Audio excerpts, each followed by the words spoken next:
विवस्वान को आत्मा के विज्ञान की शिक्षा दी थी।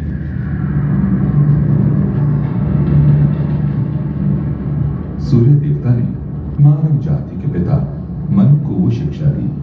मनु ने अपने पुत्र को प्रशिक्षित किया और इस तरह ये ज्ञान समय के साथ पीढ़ी दर पीढ़ी बढ़ता रहा।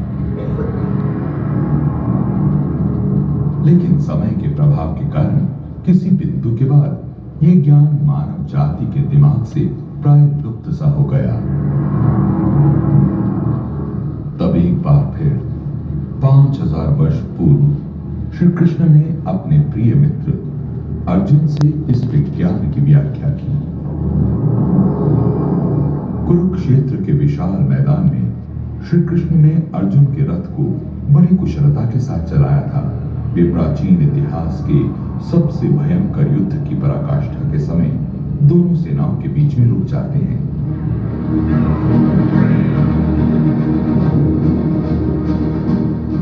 सामने बड़ी संख्या में अपने मित्र, गुरु और परिवारजनों को देखकर अर्जुन उनके विरुद्ध युद्ध करने से हिचकिचाने लगते हैं। उनके प्रति अर्जुन का मोह उमड़ने लगता है और वे आत्मग्लानि से भरकर कहते हैं, हे कृष्ण, मुझे अपने ही प्रियजनों को मारकर कौन सी खुशी मिलेगी? अर्जुन ने युद्ध नहीं करने के कई उच्च विचार वाले और नैतिक कारण लिए, फिर दुख और अनिश्चितता में आकर अपने शस्त्र डाल दिए। कृष्ण, मैं युद्ध नहीं करूंगा। मैं पूर्णतः व्याकुल हो गया, इसलिए कृपया मुझे निर्देश दें और मेरे हृदय से इस दुख की पीड़ा को हटाएं और मुझे मेरा कर्तव्य बताएं।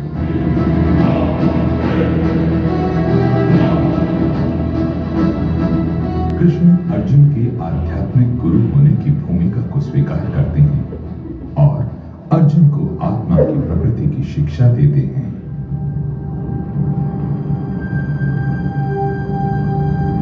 हे अर्जुन, तुम्हें क्या हो गया है? हालांकि तुम एक शिक्षित व्यक्ति की तरह बात कर रहे हो, परंतु फिर भी तुम उस बात के लिए दुखी हो रहे हो जो दुख करने योग्य है ही नहीं। आत्मा अमर है। तुम आत्मा को नहीं मार सकते। आत्मा एक शरीर में तब तक रहती है जब तक उसकी आयु है। आयु पूरी हो जाने पर आत्मा उस शरीर को त्याग कर दूसरे शरीर में प्रवेश कर जाती है। सुख या दुख की चिंता मत करो। पूरी भक्ति भावना से अपने कर्तव्यों का पालन करो और विजय या पराजय की चिंता किए बिना युद्ध करो।